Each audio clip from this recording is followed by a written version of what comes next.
Olá a todos, aqui quem fala é VB Júnior e estamos gravando mais um vídeo para o nosso canal Teologia Racional.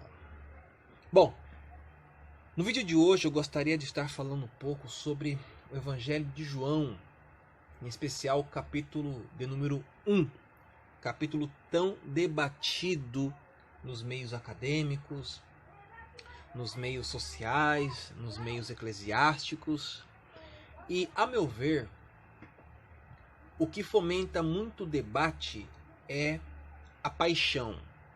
E a paixão apologética, a paixão dogmática, muito mais que exegética ou científica. E o Evangelho de João tem sofrido muito nos últimos séculos com a paixão apologética de muitos teólogos e até gramáticos. Então eu gostaria de estar com vocês fazendo uma análise rápida, ligeira, sintática do capítulo 1, versículo 1 e 2. E por que o versículo 1 e 2? Porque são os versículos, em geral, mais lidos e disputados do capítulo 1, de toda a perícope do capítulo 1. É como se o Evangelho de João não tivesse contexto. Então, estaremos lendo e fazendo algumas considerações, que alguns irão se agradar e outros creio que não. Ok? Lemos o verso 1 e 2 do capítulo 1 de João, que diz assim: Enarche en hologos, kai hologos, en proston theon, kai theos en hologos, outos en enarche proston theon. No princípio era o Verbo, e o Verbo estava com Deus, e o Verbo era Deus. Ele estava no princípio com Deus. Bom, eu grifei aqui, colori na verdade algumas palavras, pois elas são importantes, elas são determinantes, como a conjunção kai, o verbo en, e o substantivo ton theon, e o adjetivo theos. Morfologicamente é importante considerar algumas coisas, e eu estarei falando mais adiante. Bom, é importante notar como o Evangelho de João abusa do verbo imperfeito en, assim como, por exemplo, a Epístola aos Efésios abusa da preposição en, que tem sentido de em ou no. E por quê? Porque uma das principais características da carta aos Efésios é enfatizar que tudo é em Cristo. Tudo que se faça é em Cristo. É uma carta que traz uma ideia de unicidade muito profunda. É uma característica da carta. E é uma característica daquele autor. E, a meu ver, segundo a minha opinião, um dos motivos que fazem com que esse autor ou esses autores desse evangelho abuse desse verbo é salientar a pré-existência do Logos, a saber, Jesus. Nós temos aqui, no capítulo 1 e versículo 1, em especial, 3 sentenças conectadas pela conjunção aditiva kai. A primeira sentença, enarche en hologos. A segunda sentença, hologos en proston theon. E a terceira sentença, e mais importante, e a mais debatida, theos en hologos. Para que serve a sentença na língua, ou melhor dizendo, para que serve a conjunção na língua grega? Bom, a conjunção serve para conectar, ligar orações e sentenças. Ok? Então nós temos aqui um texto uniforme, onde uma sentença complementa a outra. Temos aqui um texto crescente, temos uma ideia que cresce. Infelizmente, a análise que se faz é das sentenças e não de toda a perícope, de todo o prólogo, de todo o livro, pois tem muitos que teoricamente dominam a exegese hermenêutica, na teoria, mas na prática esquecem dela totalmente. Não fazem a análise terminológica, análise muitas das vezes semântica, pois é importante. Não analisam a palavra dentro da sentença, a sentença dentro da frase, a frase dentro do texto, o texto dentro do livro e o livro dentro da Bíblia. Pulam todas as etapas. Por quê? Porque a paixão muitas das vezes superabunda a ciência interpretativa. Bom, aqui nós lemos kai theos en ho logos. Sabemos que a língua grega é caracterizada por casos, números e gêneros. Os principais gêneros da língua grega são nominativo, genitivo, dativo e acusativo. Em geral, o nominativo irá fazer somente duas funções sintáticas. Ou ele será sujeito, ou ele será predicativo do sujeito. Ponto. Ok? Então, se eu quiser saber quem é o sujeito dessas frases, dessas sentenças e de toda a oração, eu tenho que focar no nominativo. Quem é o nominativo nessas sentenças? Ho logos. Ho logos, ho logos e ho logos. Ele é o sujeito na primeira, segunda e terceira sentença. Ponto. Então a primeira questão foi resolvida. E nisso todos concordam. Pois ton theon, Deus, está no acusativo. E o acusativo é objeto direto. E não o sujeito da frase. Mas nós temos um caso interessante na terceira sentença que é theos en ho logos. Como que eu determino qual destes nominativos será o sujeito? Bom,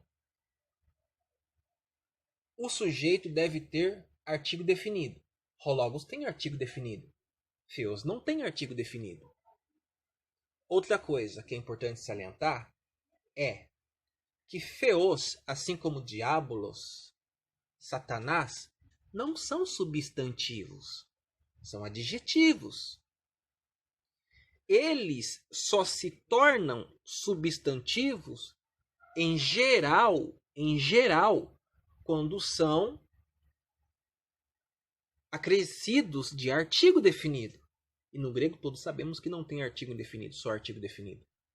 Então, theos, em geral, quando não tem artigo, ele é um adjetivo.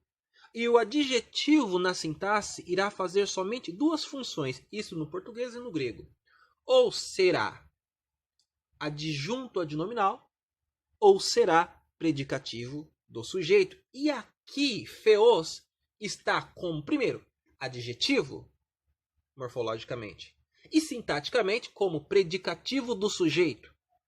E o que é um predicativo? Predicativo é aquilo que se fala do sujeito, são as características do sujeito, e o autor está salientando que este logos, que no princípio estava com Deus, ele desde o princípio também é Deus. E como eu sei disso? Pelo imperfeito, pelo verbo imperfeito, da terceira pessoa. Era. Nós temos 3 categorias de verbo, várias, mas 3 em especial, no tangente ao que nós estamos analisando. O perfeito, o imperfeito, mais que perfeito. Imperfeito significa que o pretérito é contínuo, ou foi contínuo nas suas ações. Então ele está dizendo que este logos não se tornou Deus, ou não se tornou Deus depois que encarnou. Ele era Deus antes mesmo de ter encarnado. Pretérito perfeito. Ele era continuamente Deus antes de ter encarnado. Isto aqui é sintaticamente, morfologicamente, gramaticalmente indiscutível. Ponto. Uma outra coisa também que é indiscutível é Se o autor quisesse chamá-lo de divino, literalmente, ele teria vocabulário como está na segunda carta de Pedro, capítulo 1, versículo 3. Theos. Ele poderia? Mas por que, a meu ver, ele não usa o adjetivo theos, mas usa theos? A meu ver. Bom, sabemos que desde o século II, 1 antes de Cristo, até o século I depois de Cristo, existia no Egito, na Grécia, na Síria, os taumaturgos, ou também chamados Theoi Andes, homens divinos. Homens considerados divinos por diversas razões. E eu vejo que o autor quer fazer distinção entre Jesus e toda aquela coletânea de homens divinos existentes por todo o Império Romano, inclusive o próprio imperador. E salientando não só isso, que ele é pré-existente, ele já tem uma identidade, uma existência antes mesmo de ter encarnado. Ponto. E isso a gramática me aponta. E o contexto me aponta.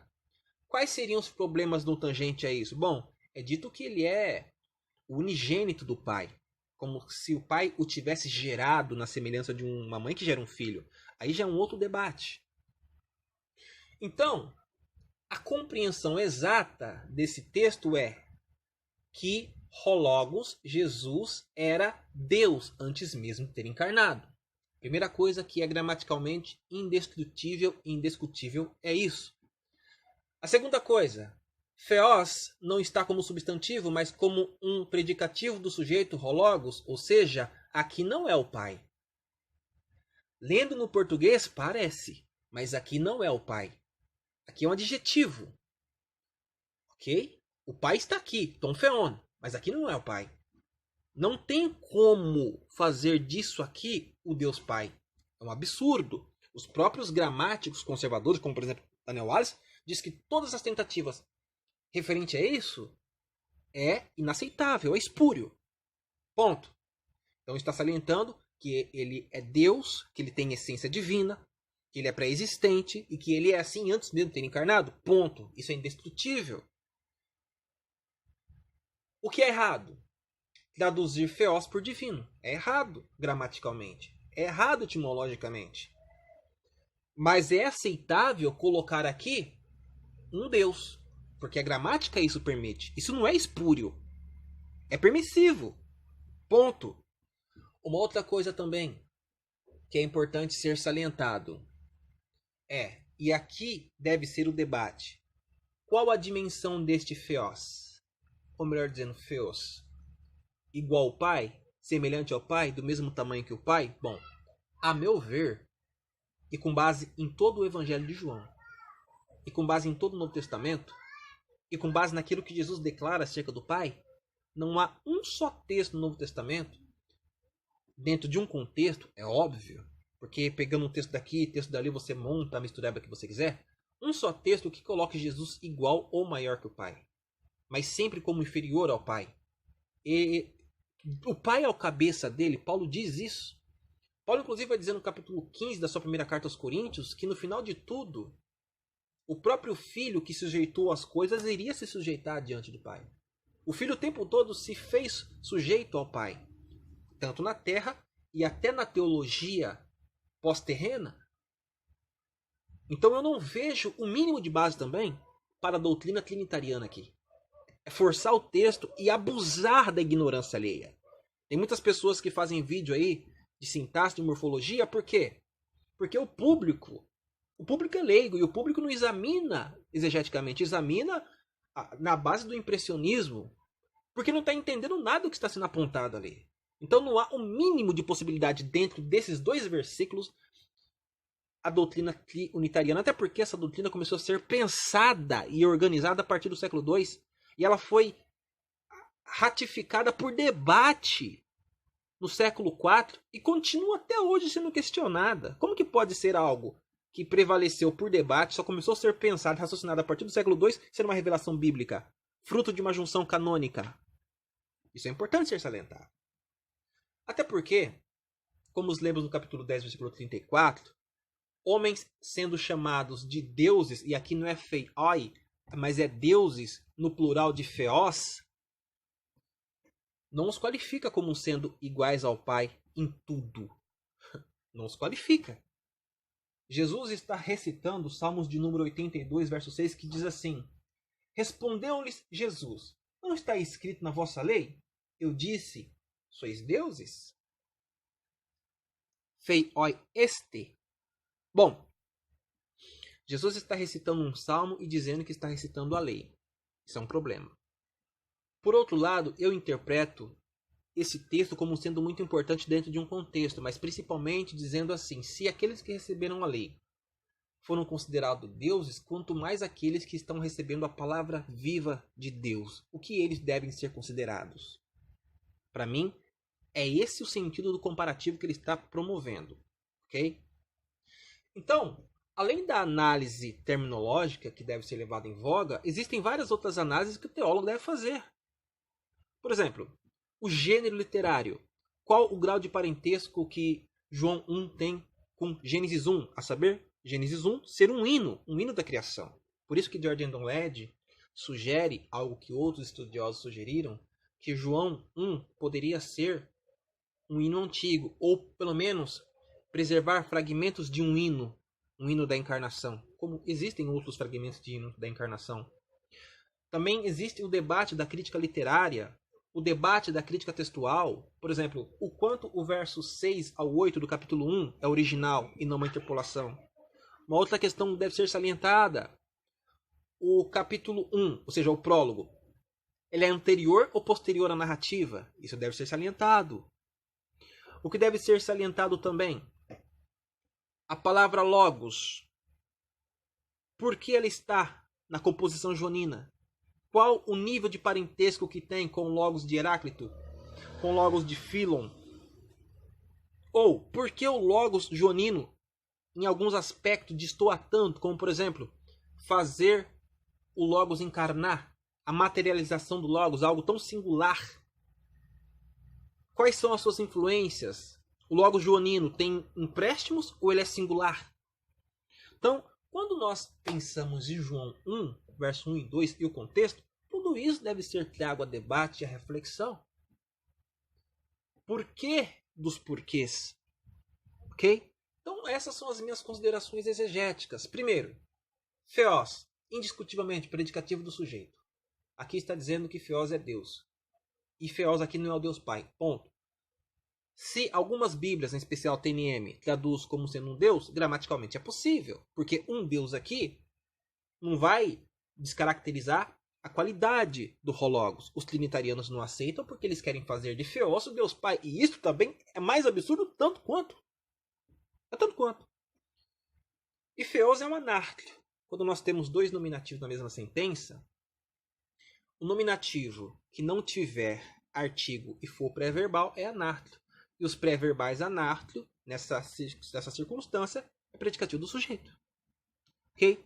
Então essas são as minhas considerações acerca de João capítulo 1, versículo 1 e 2. Fora disso, nós não temos muito mais carne para mastigar. E eu não posso fazer inferências para favorecer dogma de um, dogma de outro. Eu vejo muitas pessoas fazendo vídeo para defender a sua posição teológica e não expor o que o texto está dizendo.